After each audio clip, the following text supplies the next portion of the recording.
대선 국면이 본격적으로 시작되면서 차기 대통령의 집무실이 어디가 될 것인지도 관심사로 떠오르고 있습니다. 이 문제는 신준명 기자와 알아보겠습니다. 신 기자, 용산 대통령실은 왜 이렇게 피하고 싶은 장소가 돼버린 걸까요? 내란 사태를 일으킨 대통령이 선택했던 집무실이라는 이미지가 있는 데다 무속 논란도 겹쳐 있기 때문으로 보입니다. 이전 과정을 되짚어 보겠습니다. 청와대에는 단 하루도 들어갈 수 없다는 듯 윤 전 대통령은 임기를 시작하는 2022년 5월 10일부터 청와대를 개방하겠다고 선언했습니다. 일단 청와대 경내로 들어가면 제왕적 권력의 상징인 청와대를 벗어나는 것이 더욱 어려워질 것이라고 생각합니다. 사실상 문재인 전 대통령에게 밤 12시가 지나기 전에 방을 빼라는 통보나 마찬가지였습니다. 협조를 거부하신다면 강제할 방법이 없습니다. 5월 10일 0시부로 윤석열 당선인은 청와대 완전 개방 약속을 반드시 이행하겠습니다. 결국 문 전 대통령은 임기가 공식적으로 끝나기도 전에 청와대를 비워줘야 했습니다. 하지만 본인이 관저에서 퇴거해야 하는 입장이 됐을 땐 딴판이었습니다. 주문, 헌법재판소의 시청구인, 파면 결정, 대통령 윤석열을 대통령실은 20여 분 만에 국가수반의 상징 공황기를 내렸습니다. 반면 윤 전 대통령은 서초동 사저 경호 준비를 이유로 관저에서 버텼습니다. 헌법과 법률을 어겨 파면됐는데도 지지자들을 향해 당당히 손을 흔들며 관저에서 나온 건 일주일이나 지난 뒤였습니다.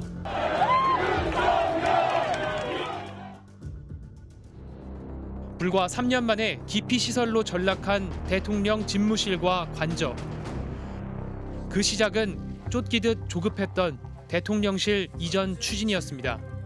임기 시작이 50일 남은 시점에서 대통령 집무실 이전을 너무 서두르는 게 아닌가 하는 우려도 알고 있습니다. 그런데 최근 인수위 시절 대통령실 이전을 만류하던 관계자들에게 윤 전 대통령이 청와대를 둘러싼 산맥들을 보면 전부 목이 꺾여 있다고 말했다는 보도가 나왔습니다. 어디서 들어본 듯한 이 내용. 바로 명태균 씨가 윤 전 대통령 부인 김건희 씨에게 했다는 조언과 일치합니다. 얘기했잖아요. 그 청와대 뒷산에 백악산은 좌로 대가리가 꺾여 있고 북한산은 오른쪽으로 꺾여 있다니까. 김정일 위원장 사무실에서 보니까 15층이니까 그 산 중턱에 있는 그 청와대 딱 잘 보이대. 그러면서 명 씨는 김 여사에게 청와대에 들어가면 죽는다는 말을 했다고 이야기했습니다. 아, 내가 뭐라 하대. 경호고 나발이고 내가 그거 가면 뒤질락한테 본인 같으면 뒤질락하면 가나. 정치 브로커 명 씨는 자신을 지리산 도사라고 칭해왔습니다. 내가 그 사모한테 좀 심한 얘기를 했는데 김건희한테. 저번주 꿈이 안 좋은데 그 꿈이 뭐냐 해서 내가 그 권순동이 장재원 윤한호이가 총장님 벌벌 큰내 소세 삶아먹고 있다 했지. 용산으로 향하는 길목엔 천공 스승이라고 자처하는 이천공 씨가 등장합니다. 용산에는 어떻게 그 힘을 쓰느냐 하면 용이 와야 돼. 용이 어떻게 와요? 그냥 오면 용은 그냥 오면 쓸모가 없어요. 여의주를 들고 와요.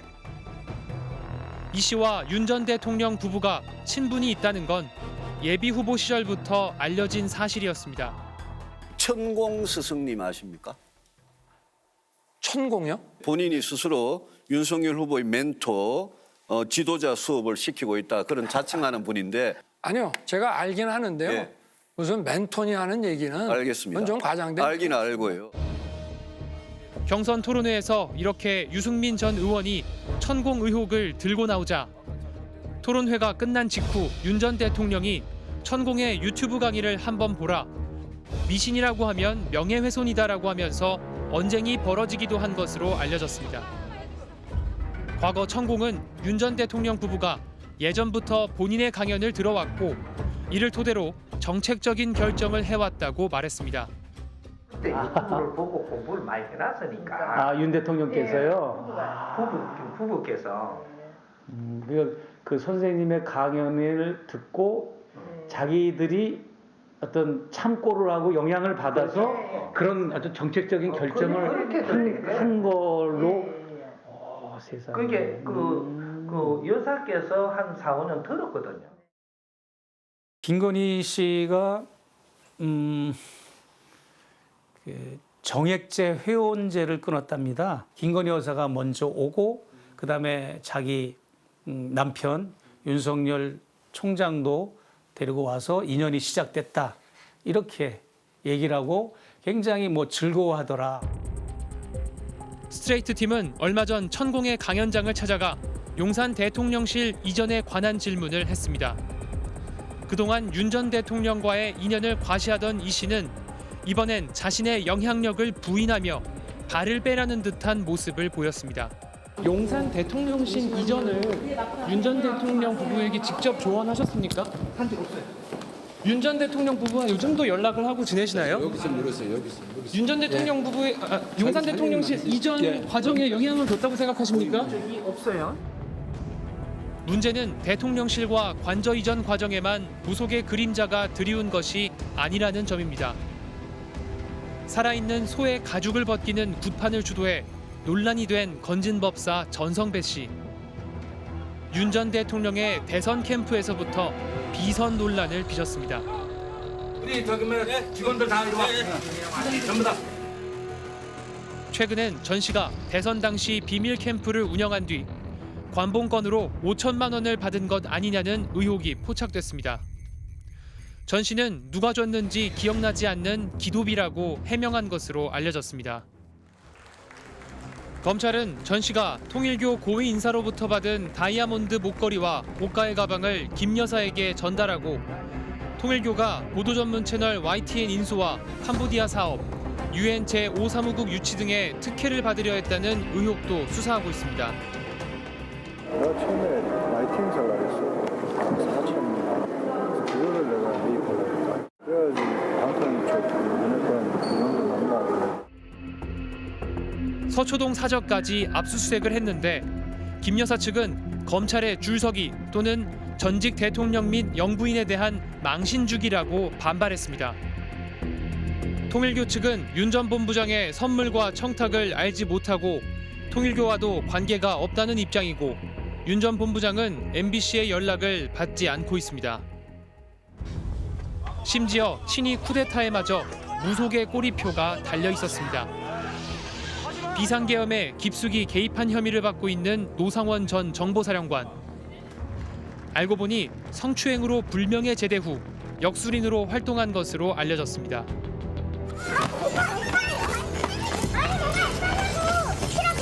노상원 씨가 그 안에서 점도 보셨어요? 다른 무속인들에게도 끊임없이 접촉했습니다. 22년도에부터 아니 김용현이라는 이름은 자주 물어보셨어요.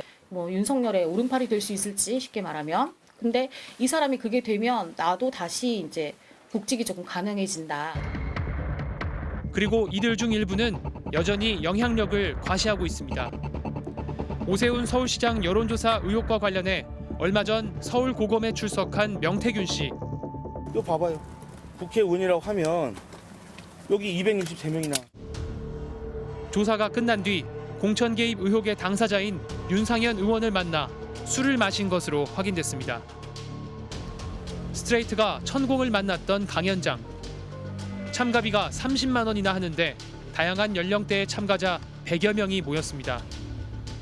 이 자리에서 그는 미국 관세 폭탄 대응책에 대한 자신의 생각을 늘어놓는가 하면 한덕수 전 총리가 차기 대통령이 되어야 한다고 주장했습니다.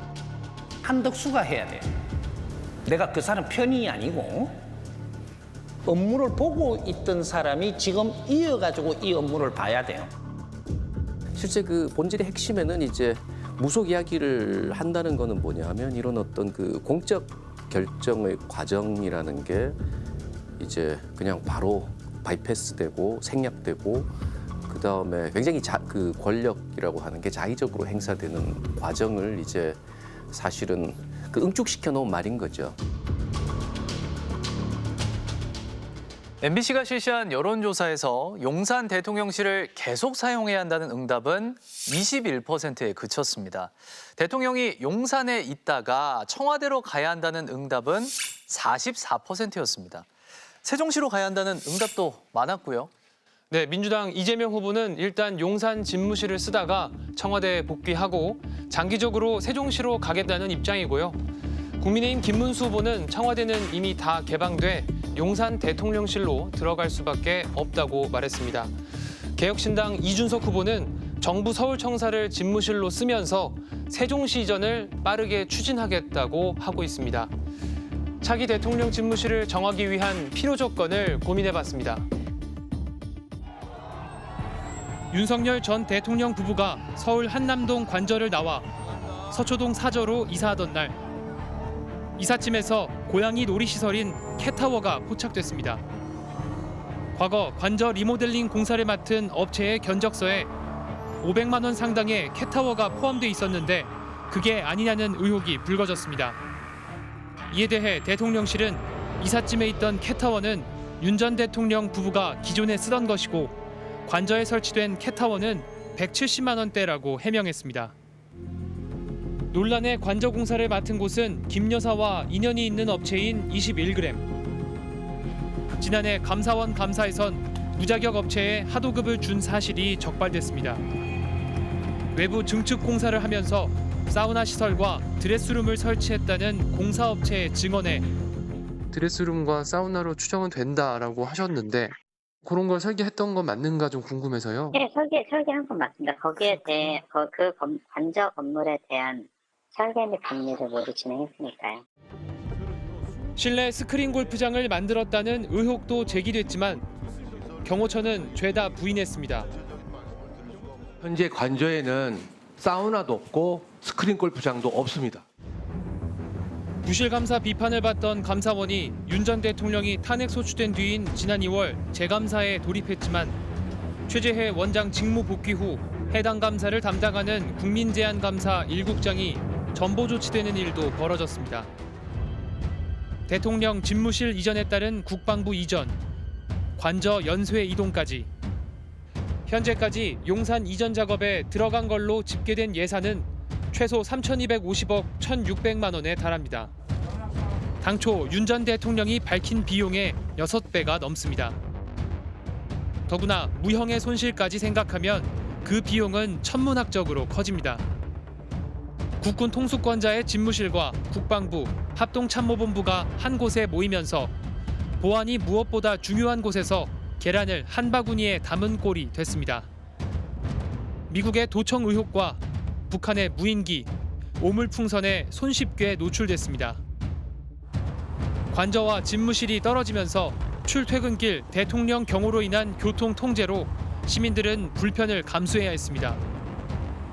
대통령 집무실은 아주 고도의 그런 정치적인 상징성도 있고 사회 통합을 위해서 아주 중요한 또 역할을 하기 때문에 가능한 충분한 국민의 논의가 필요하고 실제로 충분한 논의도 없었고 또 심지어는 준비가 부족해서 여러 가지 혼란도 있었고 그게 크게 뭐 국가 안보에도 악영향을 줬다는 우려가 있었기 때문에 매우 잘못된 결정이고 청와대로 돌아가자니 이제는 이곳도 보안 문제가 걸립니다. 2022년 5월 10일 꽃을 든 국민대표 74인이 청와대 개방 첫 손님이 됐습니다. 준비 없이 갑자기 열린 문. 본관, 영빈관, 상춘제 등 대부분의 공간이 공개됐습니다. 실제로 안을 이렇게 보니까 굉장히 잘 갖춰져 있는 거를 많이 봤고요. 아름다웠어요. 좀 굉장히 정갈한 어떤 정원들도 있었고. 다만 참여정부 시절 청와대 국가위기관리센터를 기획했던 인사는 도감청에 대한 보안 측정 조치를 한다면 복귀엔 어려움이 없다며 용산으로 옮겨진 국가위기관리센터도 한 달 내로 청와대의 설비를 다시 갖출 수 있다고 예상했습니다. 긴 시간 동안 대한민국의 많은 중요한 결정들이 거기서 이루어졌고 또 중요한 사건들도 거기서 벌어졌고 그 이야기와 사건들 사이에서 국민들이 청와대를 바라보는 상징성이 생겨버렸고 그걸 포기하기 너무 아까운 거죠. 정부 세종청사에서 차로 5분 거리, 세종시에선 국회 세종의사당과 대통령 세종집무실 부지를 조성하는 공사가 한창입니다. 세종의 원래 취지가 행정도시로서 역할을 하기 위해서 만들어진 도시잖아요. 그래서 이 도시가 제대로 자리 잡으려면 본래 목적을 이뤄야 되고 그러기 위해서는 국회의사당하고 대통령 집무실이 반드시 좀 필요하다고 생각됩니다. 하지만 관습 헌법상 우리나라의 수도는 서울이라는 헌법재판소의 해석이 있었기 때문에 정식으로 수도를 이전하려면 개헌이 필요합니다. 그러니까 결국은 뜻을 모아서 다양한 논의를 해서 그 국민들이 합의할 수 있고 또는 이제 나중에 동의할 수 있는 단기, 장기 대통령실 입지에 대해서 논의할 필요가 있다 이렇게 생각을 합니다.